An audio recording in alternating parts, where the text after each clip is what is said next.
Yeah. We have a beer sandwich. Oh, good.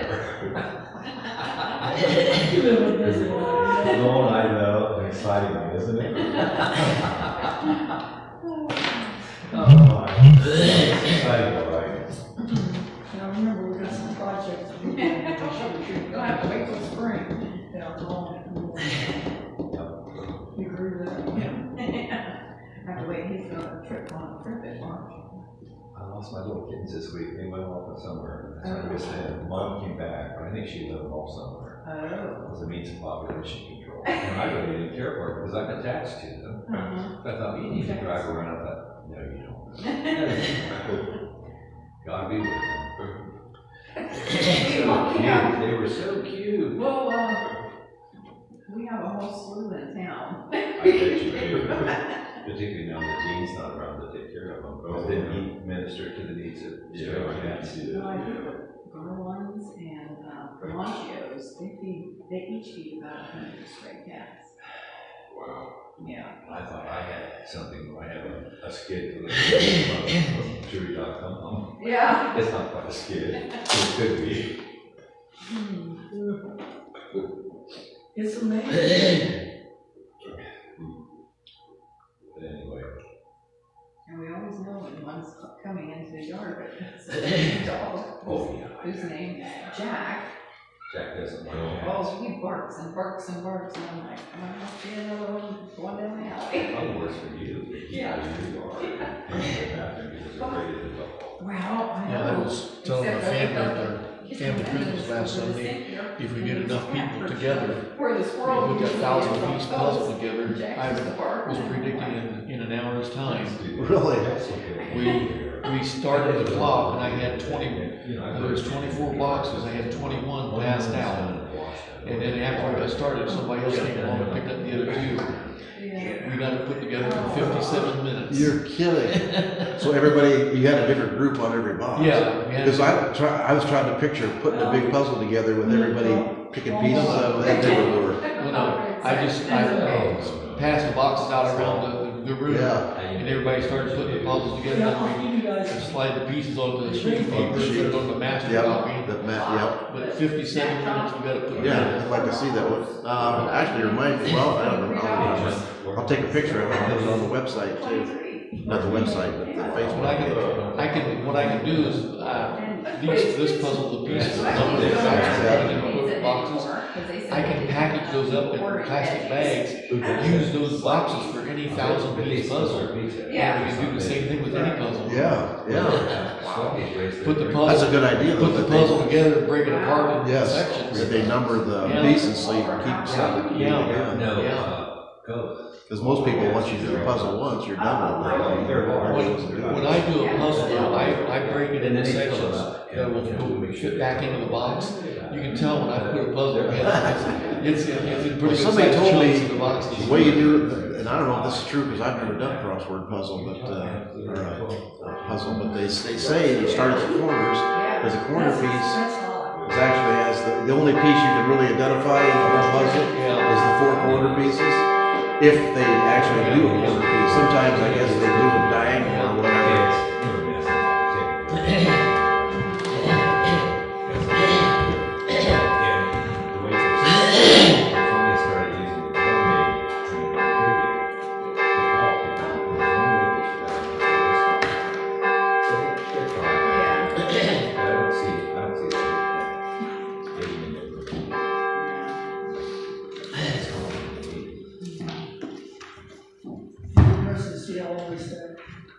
Okay, welcome to First Universalist of New Madison on this first Sunday of the new year, 2024. New beginnings. Do we have any announcements?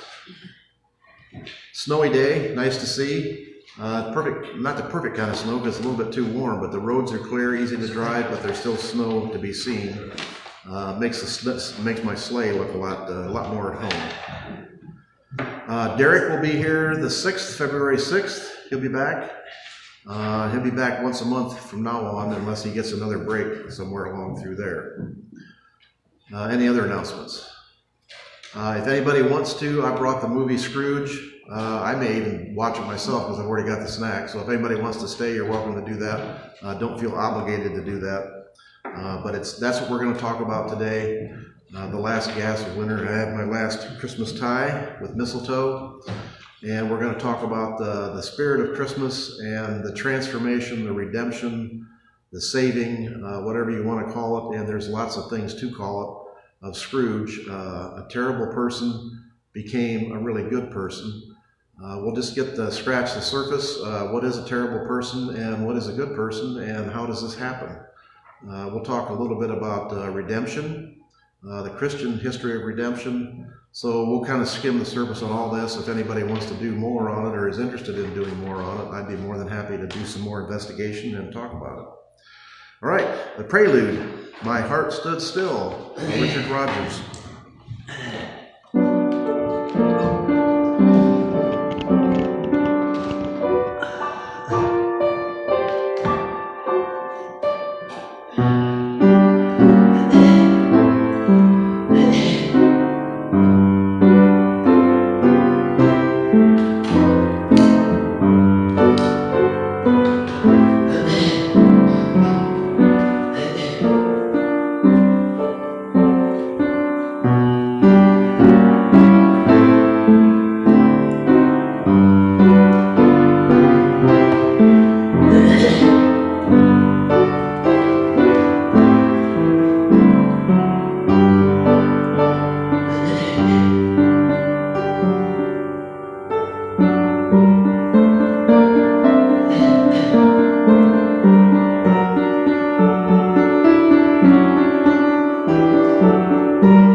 Begin the new year. Our chalice lighting, we bid you welcome on this first Sunday of the new year. Like Janus, we gather with part of us looking backward and part of us looking forward. We gather on the edge of the new year, saddened by our losses, cherishing our joys, aware of our failures, and mindful of days gone by. We gather on the cusp of this new year, eager to begin anew, hopeful for what lies ahead, promising to make changes, anticipating tomorrows and tomorrows. We invite you to join our celebration of life, knowing that life includes good and bad, endings and beginnings. We bid you welcome. Our opening hymn is number 26, Holy, Holy, Holy.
I'm sure all of you have seen the Charles Dickens, seen the movies or heard about the story. So that's partially where we start here. This is a quote from Charles Dickens. "Charity begins at home and justice begins next door." We talked a little bit about Dickens last week and the week before. He was a person who was very concerned with justice, very concerned with charity. And our affirmation is going to be,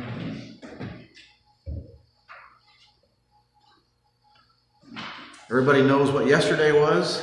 January 6th, 3 years ago, a day that will go down in maybe infamy. "Finding Our Way" by Kristen Grassel Schmidt. "I am not the man I ought to be. I am not the man I wish to be. I am not the man I hope to be. But by the grace of God, I am not the man I used to be."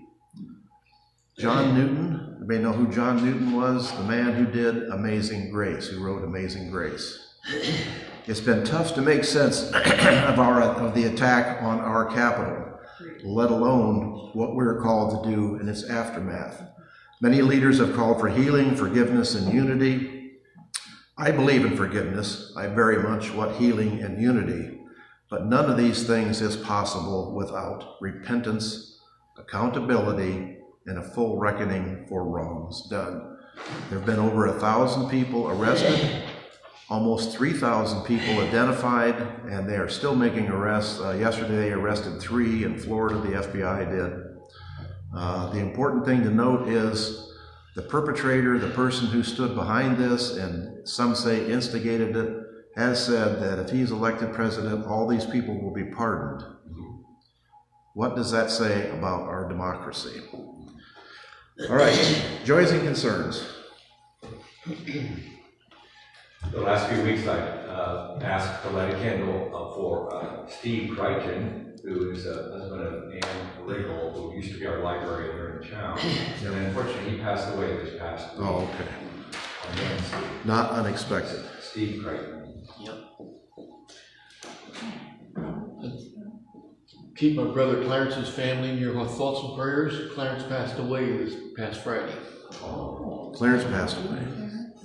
He and Belle was the one that just celebrated birthdays in October. He was 89, she was 100. Oh, wow. A week before Christmas, they both got COVID, in and out of the hospital. They was treating him for low blood pressure and heart rhythm, and medication wasn't doing any good, so they sent him home under hospice care. Belva was responding to treatment. She's doing well, emotionally drained right now, but anxious to get back outside and walk and stuff and such, but not in this kind of weather. But yep. It's a tough time of year, and they seem to be coming right and left. My wife's uncle died, and she drove to Akron, Indiana to do the funeral and the services above. And then she just got notified last night that one of her parishioners died. So she's doing funerals right and left here. And they're always tougher at this time of the year when family seems to be a little more important. They're not any more important this time of the year. It just seems because of the sensitivity and everything that you see on all the media and TV and everything else makes it more important. Yeah. So we want to have a candle for Steve, a candle for Clarence, and I'm going to put one in for the Akron family.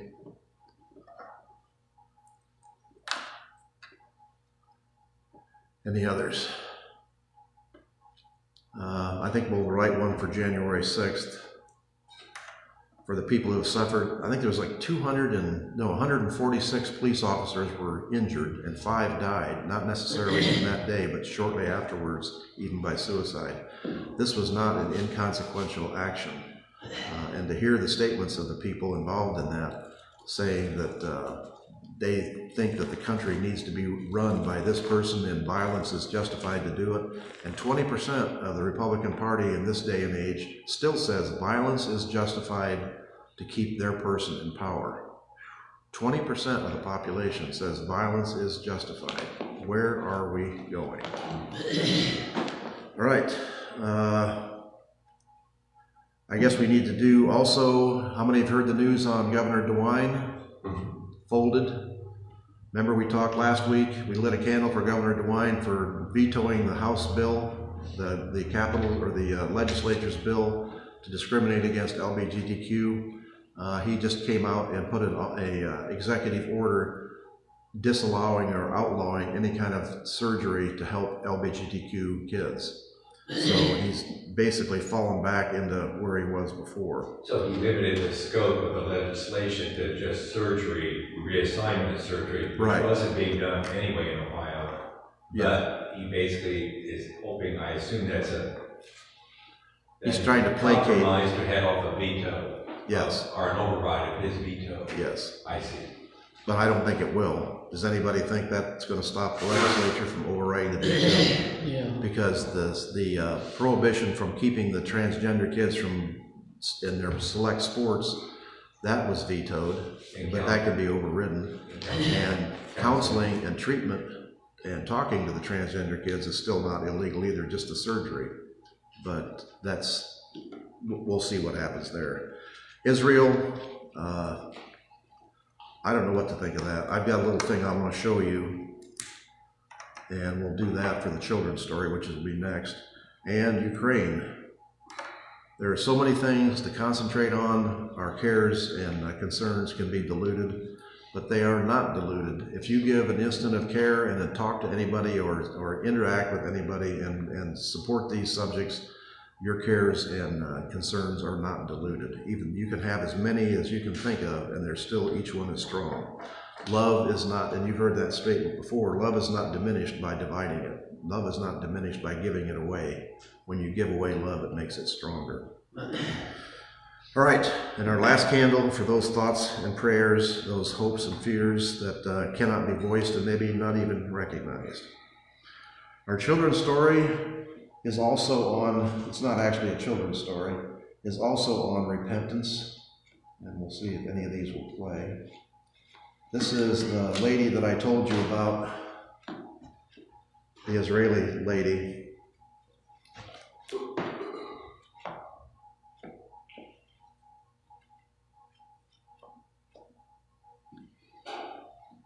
We're back now with a closer look at heightened tensions in the occupied West Bank. As the Israeli-Hamas war rages on miles away, Palestinians in the West Bank are facing more threats from Israeli settlers who seek to push them out. Richard Engel reports. The tiny Palestinian village of Atwani is in the West Bank, where shepherds still tend their flocks in scenes unchanged for centuries.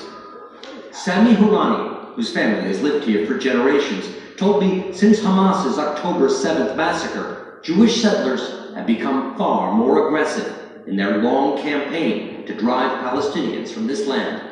And the idea is just to make your life so hard that you'll leave. To make the life unlivable, unsustainable, unsafe. Just at some point you will flew away from here.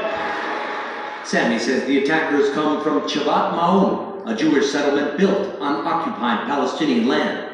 The settlement is illegal under international and Israeli law. Now they have more and more authority and more protection to do what they want. That includes, he says, shooting at Palestinians.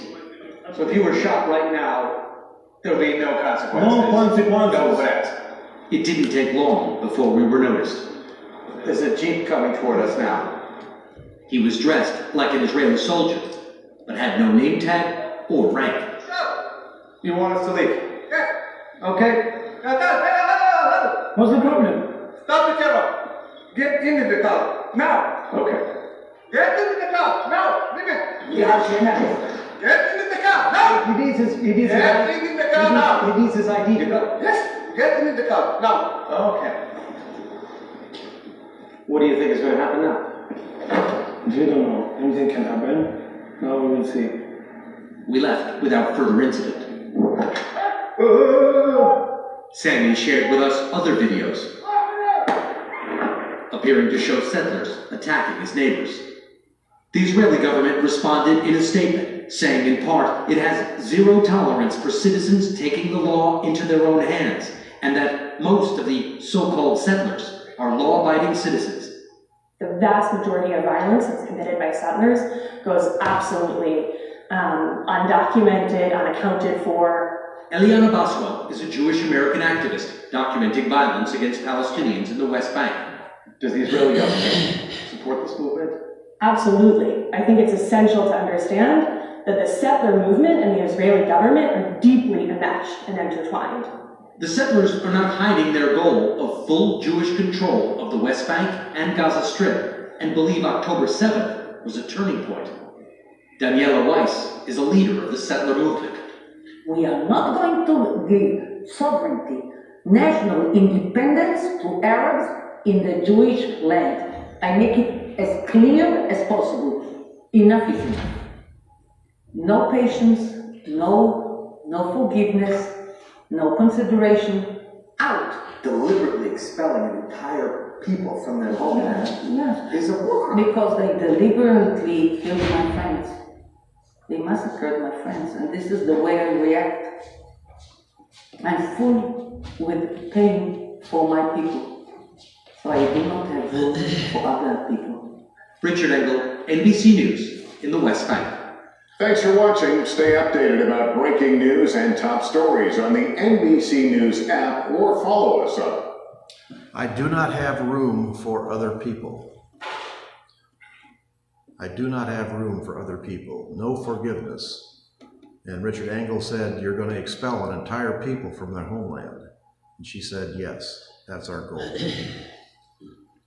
Where are we? And this is an older woman who you would expect, and if you know anything about Judaism, which I'm sure you do, the sense of forgiveness and the sense of justice that's very strong, that runs very strong through Judaism.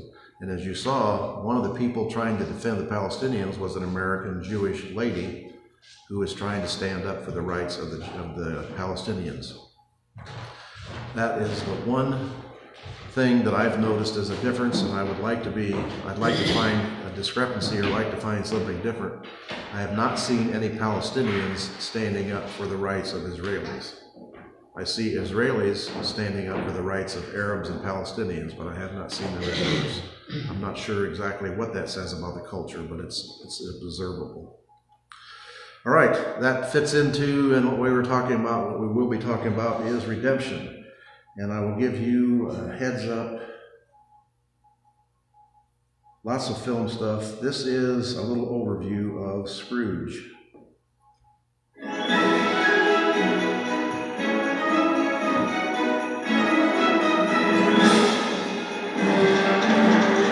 That's called a Christmas. That's me.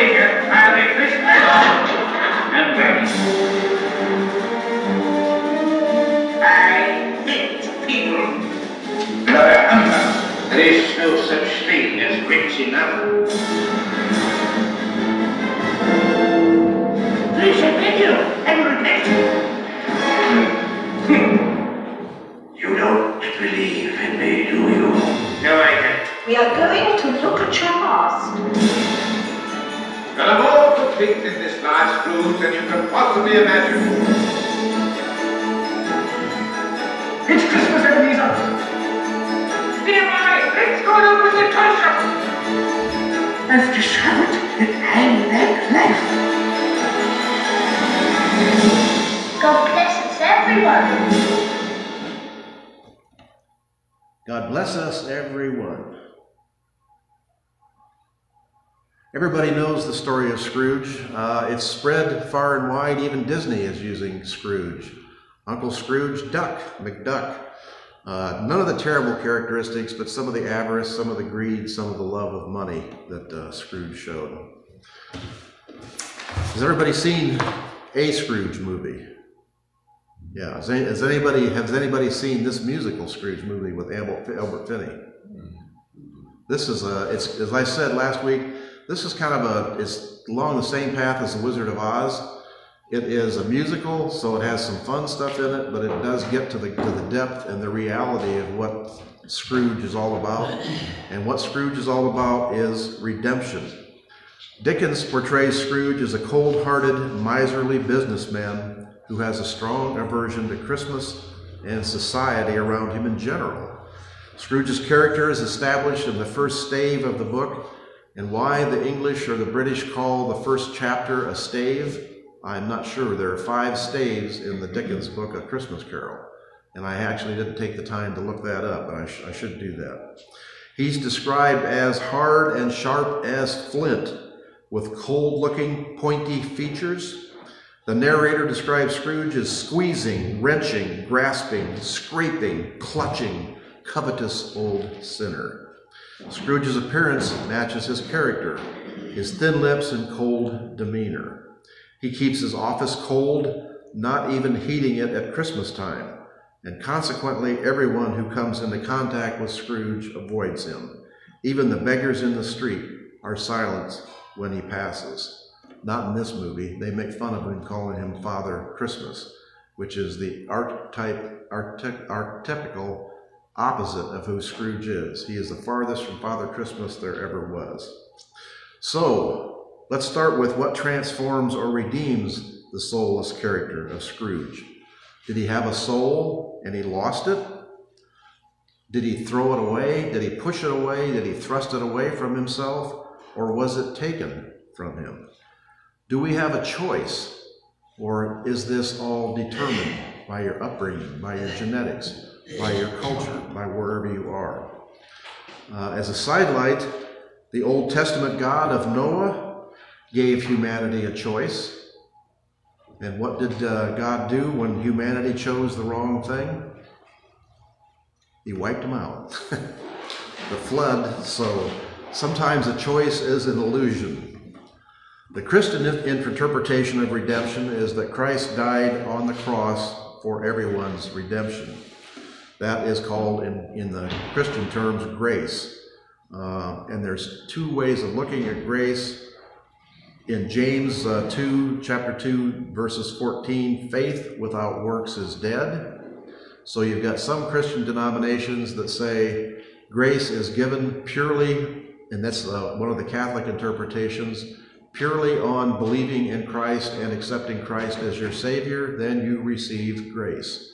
Your actions have nothing to do with it. You can't get your way into heaven. You can't get into heaven by doing good works if you don't believe and accept Christ. Other churches, primarily Protestant churches who believe in the Reformation and in the value of capitalism, say good works is integral to getting into heaven. They do not deny that you have to have faith, but they also say you have to have good works with it, which means white Anglo-Saxon Protestant, you've all heard of that. That means you work hard. The 1920s and 30s, where people came from nowhere, came from the dregs, came from the back end of town, and worked their way up into success and became millionaires. That is part of the Anglo-Saxon Protestant, the WASP identity. That's part of the Reformation.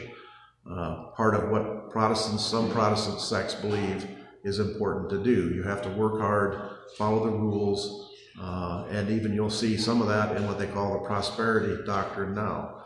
You work hard, you save your money, you donate money to the church, and God will reward you by making you rich. I'm not sure I actually buy that. So, what is redemption? Redemption is being saved from sin or saved from mistakes you've made. Is it a choice or can it be forced on a subject? Can you be forced to redeem? What happened to Scrooge? Why did Scrooge choose to become a different person? He was visited, as you know, by the three spirits, the ghost of Christmas past, which showed Scrooge his childhood. And what was his childhood? His father was an intemperate, strong disciplinarian who had no love for Ebenezer Scrooge at all. Sent him to a boarding school, which is not uncommon in English. If you have money, the boys and the girls are sent to, well, actually the boys are sent to boarding schools. But he was not allowed to come home at Christmas. He remained alone in the boarding school until very late in his life when his sister Nell talked their father into letting Scrooge come home. That was a happy moment for him. And that kind of describes, so Scrooge's childhood was not happy, and we don't know if that's part of what contributed to his becoming a miserly old skinflint, where hope and charity and kindness were squeezed out of him, or was it something that was in there? Obviously his father was like that. Maybe he inherited that. We don't know. And that's something that everyone has to determine on their own. The interesting part in contributing to Scrooge's behavior was his sister Nell was the one who was his only true friend, the only person that he really loved, the person who rescued him from the boarding school. Nell got married and died with her first child in childbirth. There's some people who are adept at psychology that say that's one of the reasons Scrooge treated his nephew so harshly. And if you remember in the book and in the movie, his nephew, and we'll show the movie here after church, his nephew comes to visit and is a jolly person who has the spirit of Christmas in his heart and wants Ebenezer Scrooge to also enjoy Christmas. Every year he invites his Uncle Ebenezer to Christmas dinner, and every year Uncle Ebenezer refuses. But his nephew keeps coming around, and Scrooge treats him pretty abominably. One of the reasons psychology might say that is, he is mad at his nephew for killing his sister. His sister died giving birth to the nephew. That nephew's existence is tied to the death of somebody he cared deeply about. All right, repentance is rational, practical, self-awareness leads to self-control. That is saying secular is redemption a secular thing or a religious thing? We've talked about the religious part of it with Christianity. Redemption can also be a secular thing. It can be a conscious decision, a deliberate act of contrition. If someone commits a crime and is truly sorry for that crime, they can be redeemed in the eyes of the law. That's what parole is. They can be redeemed in the eyes of the offended. People who have committed a crime against you, do you give them forgiveness? Can you redeem them, or can they redeem themselves? That is the question. Can you be forced to forgive someone? Some religions say that is mandatory as part of the religion. Can you be forced to forgive someone? What is the value of forgiveness? I think if you think about it and look at it, I think you'll find that forgiveness is for the forgiver, not the forgiven. Your forgiving someone does nothing for them if they don't accept it, if they don't want it, if they don't believe in it, if they are a hard-hearted, miserly old skinflint. Your forgiving them does nothing for them. But you cannot continue your existence in holding hate in your heart. That is something all religions preach. That is something all psychologists will preach as well. Hate and dislike and rage is something that destroys you from the inside. That's something we've seen in our politics, the division in the country, the people who are in, and that's one of the hallmarks of conservatism, in my understanding, is strict parent behavior, the belief in the spare the rod, spoil the child, that I don't know how many times I've heard people say, I was beat with a belt or a switch or a coat hanger, and look how I turned out. And that's kind of what I say, look how you turned out. Violence begets violence. If you beat your child to get them to do what you want, your child grows up thinking the way to get people to do what I want is to beat them. Maybe not physically, but beat them emotionally, or beat them financially, or beat them spiritually. Any way you can do it. All right, repentance, redemption, and spirituality. Is repentance inspired by real fear? Is it real or is it authentic? Remember, God gave man free will and then drowned them when they used it. So how did Scrooge become a miser? He was abandoned as a youth, the death of his sister.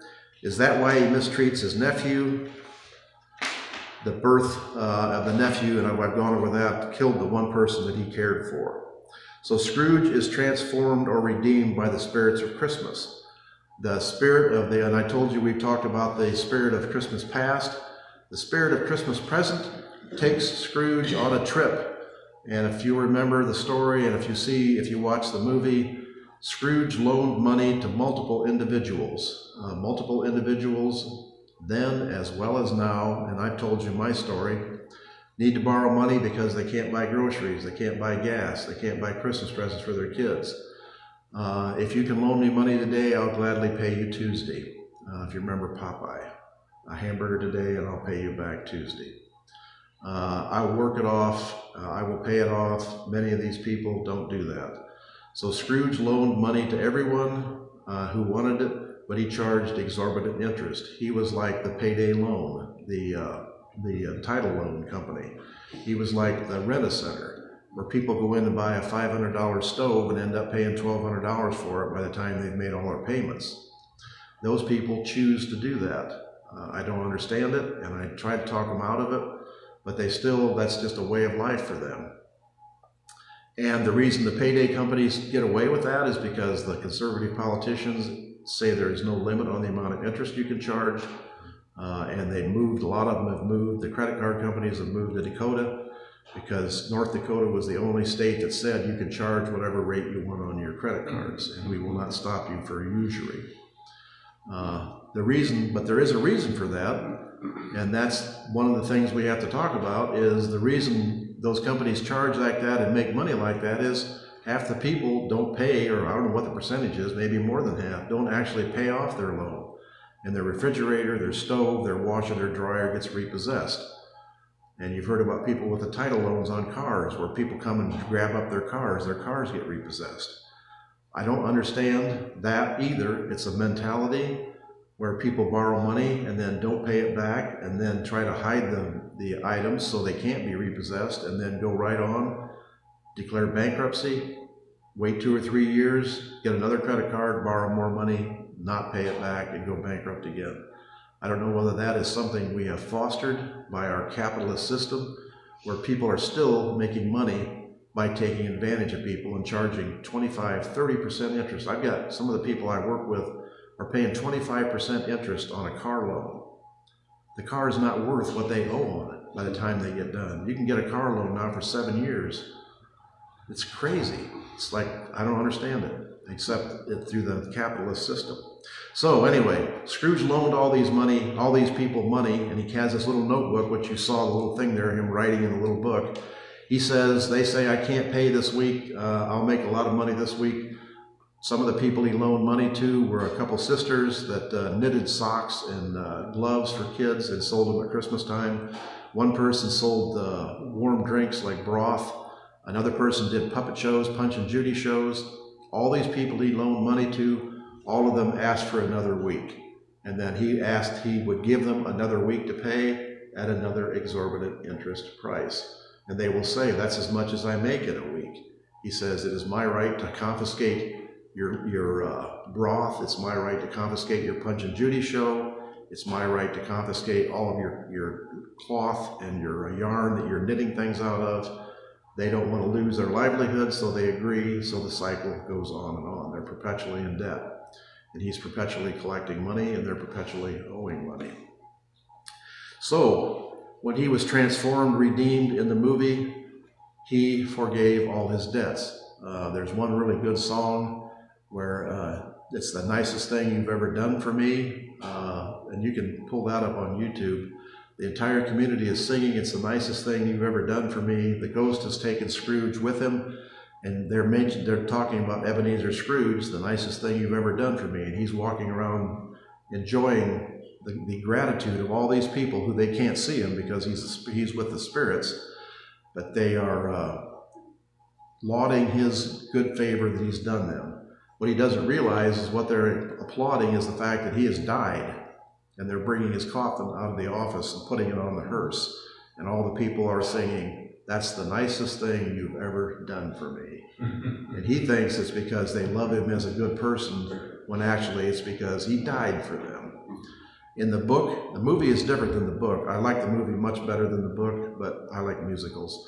In the movie, there's this song, and this is what goes on. In the book, the way Dickens treats it is, Scrooge is taken to the pawnbroker's shop where they're selling clothes and candles and candlesticks and bed curtains and all the things that go in an apartment.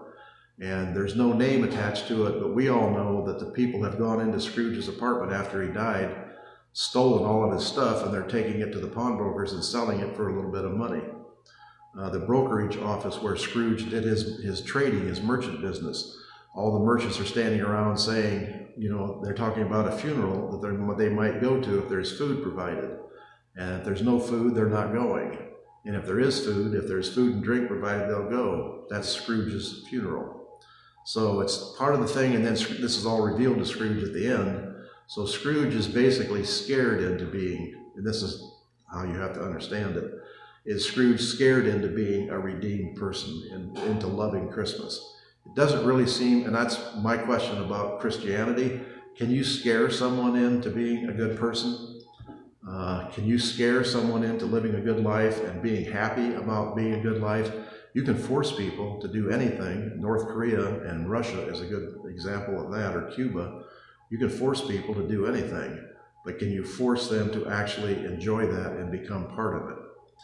That is the whole end of the goal, I guess, of brainwashing. And maybe that's what has happened to us. It's kind of like the Matrix. That just occurred to me.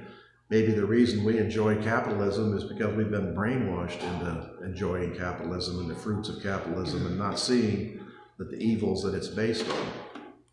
So anyway, Scrooge is transformed and redeemed. The second one is that's the one who takes him around, and that's the other possibility that has touched Scrooge.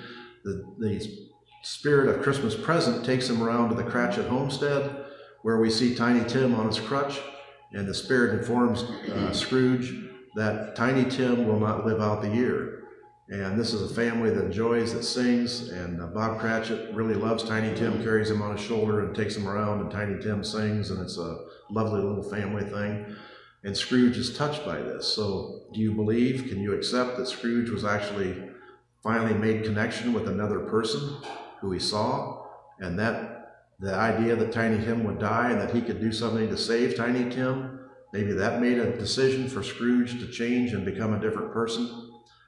Then he's taken to the family of his nephew, where the Christmas party is in progress. They play games, they have a good meal, they drink.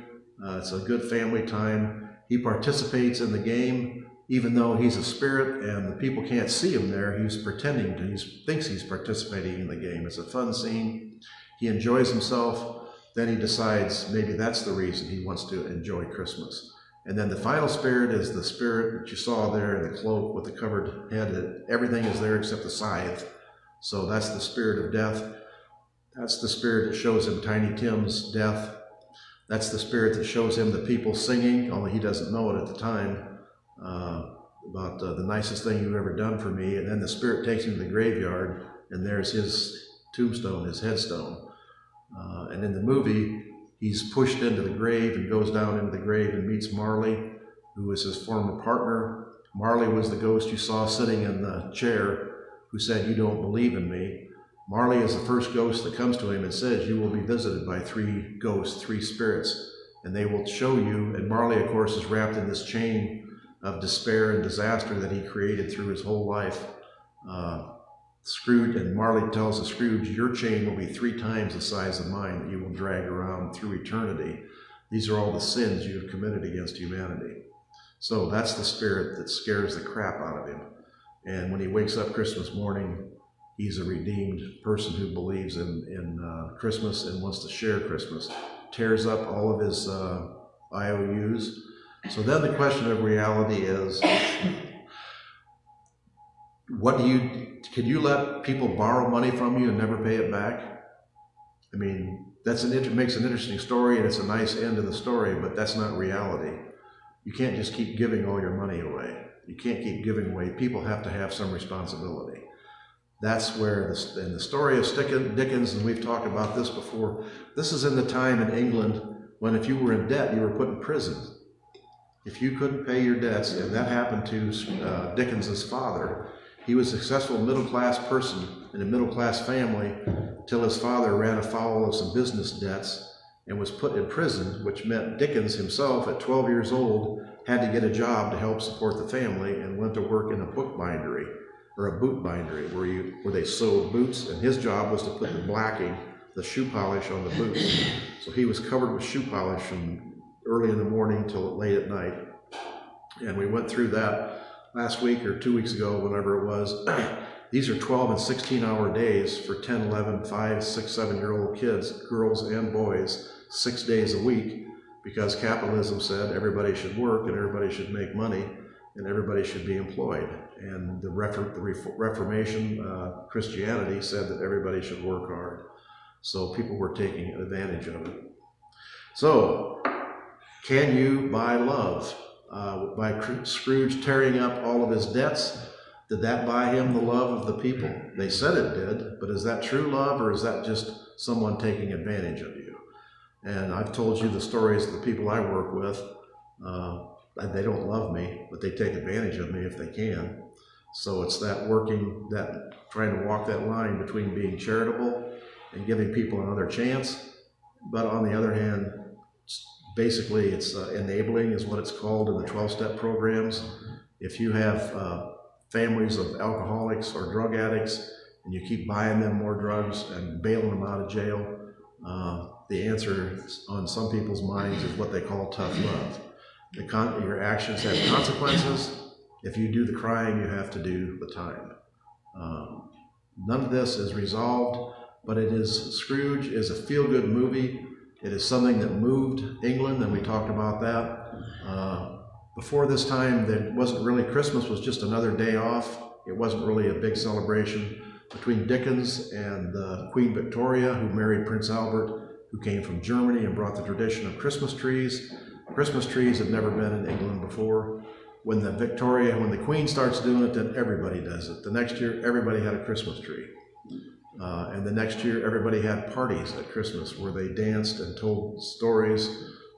Prior to this time, Boxing Day, and Boxing Day is still a big deal in Great Britain. And even the time I lived there, I never did quite figure out what Boxing Day was.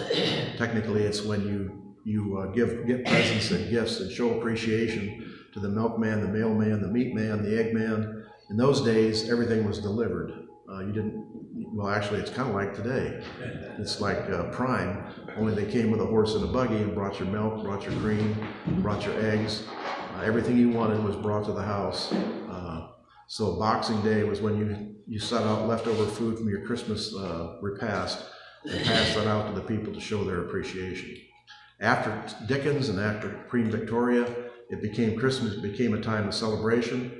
And along with the celebration, like any other church holiday, we began to talk about redemption. We began to talk about the spirit of Christmas. We began to talk about how Christmas is spoiled by the commercialism.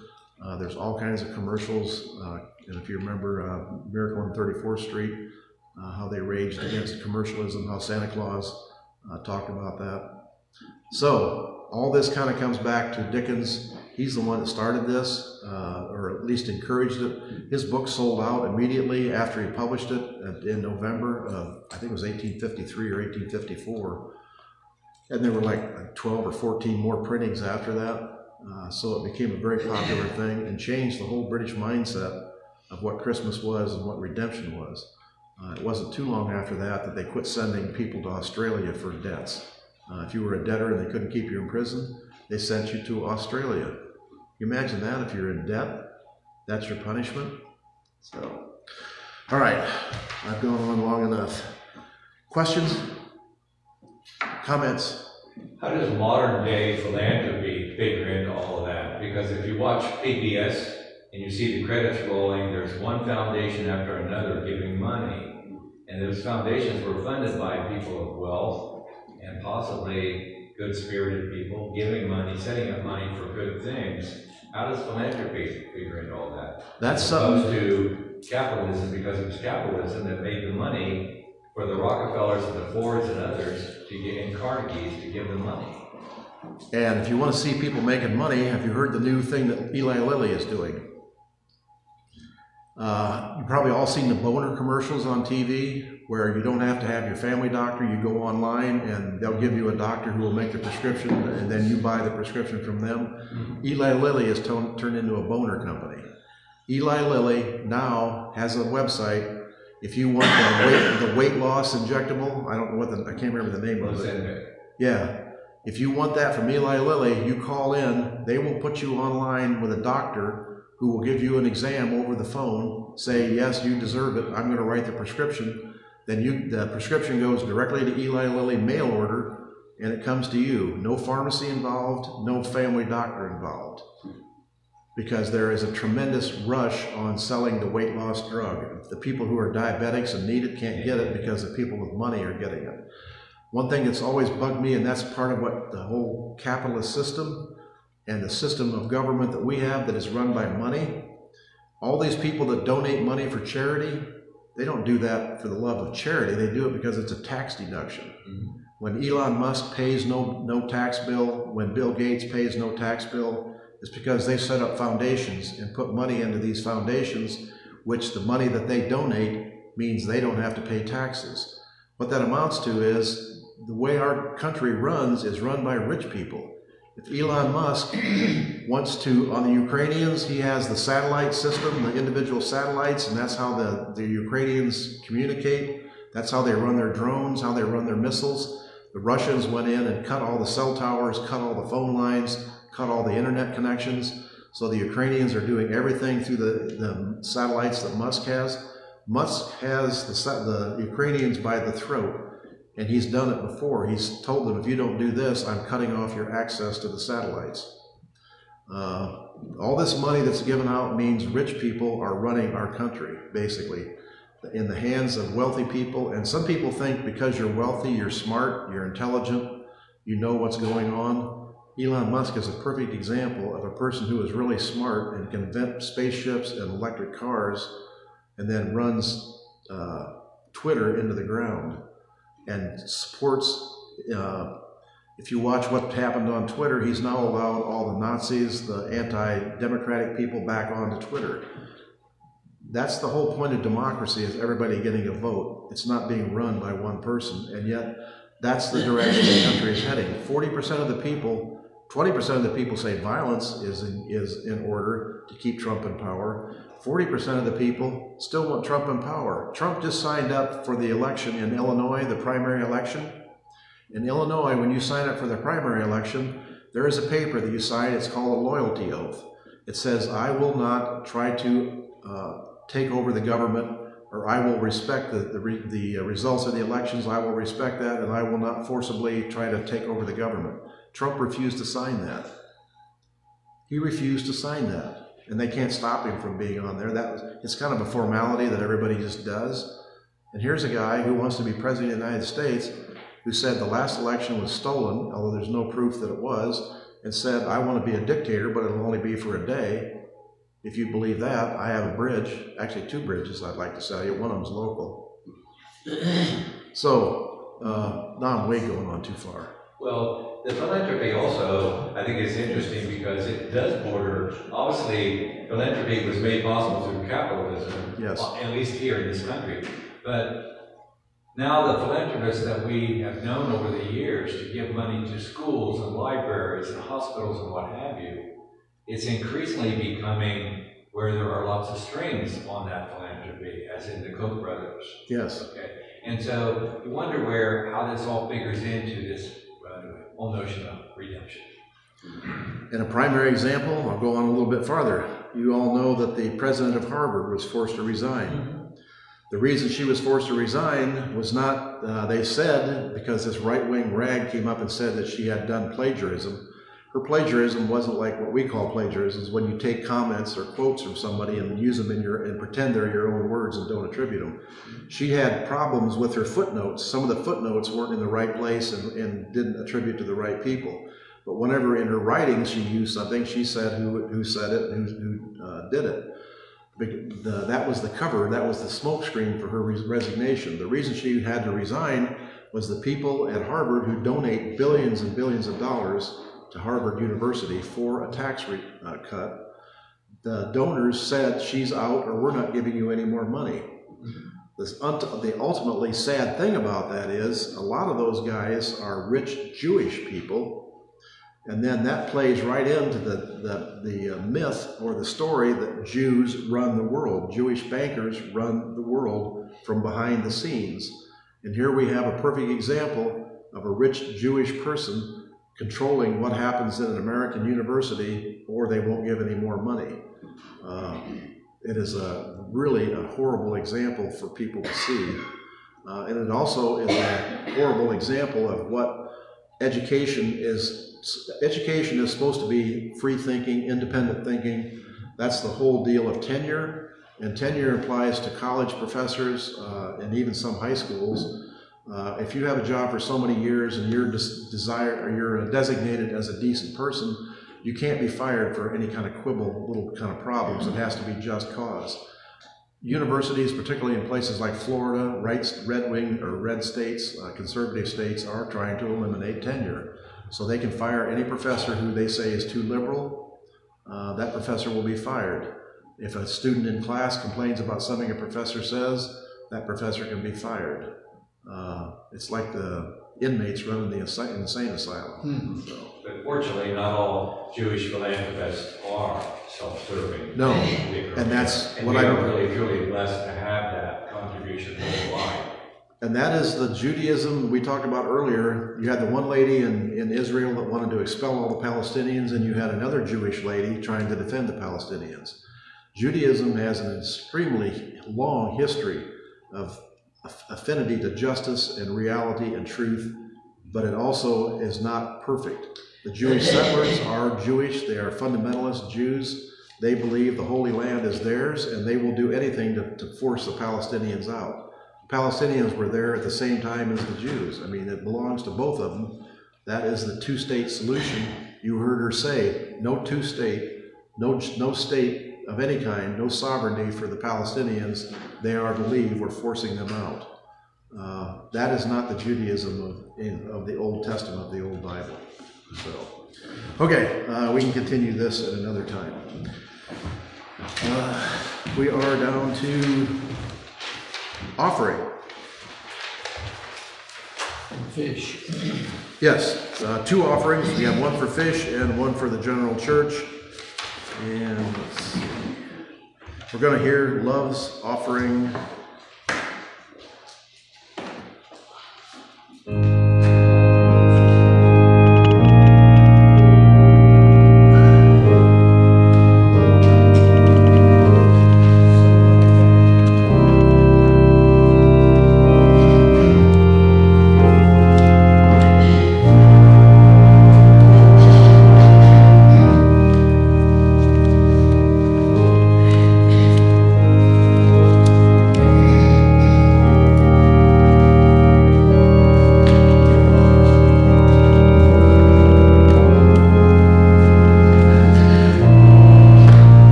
Closing hymn is 241, In the Bleak Midwinter. How appropriate.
midwinter in this world of pain. Where our hearts are open, love is born again. The winter solstice reflection, we accept anyone at the UU Church, whether you're pagan, Christian, Buddhist, Jain, Hindu. So, winter solstice reflection on this almost the longest night of the year. We are warmed by the certain knowledge that tomorrow will welcome more light than today. As it has for eons, for billions of years, the coming of light brings life. May we be awed by the great miracles of light and life and faithfully nurture the mystery and magic of wonder. As we have been doing, we're going to leave a candle lit for Steve, for Clarence, and for Uncle Dick, and for all of those who have cares and concerns that they are unable to share. And our horse thing for this year is, we'll see if it'll play.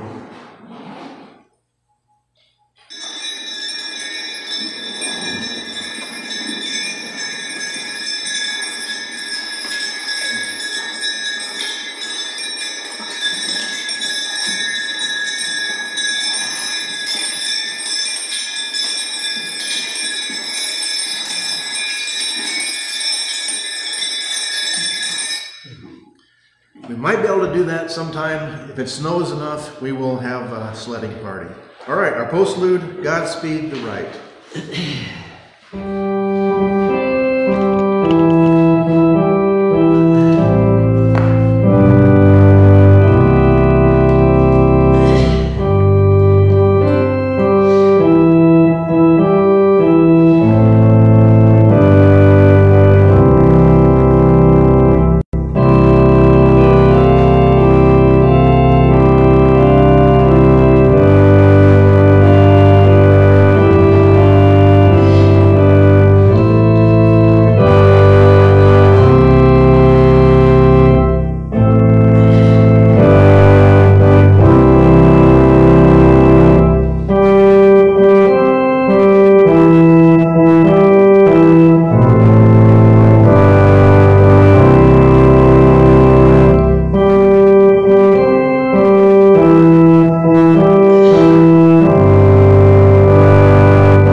Godspeed the right, not the right wing, the left wing, the right, not the wrong.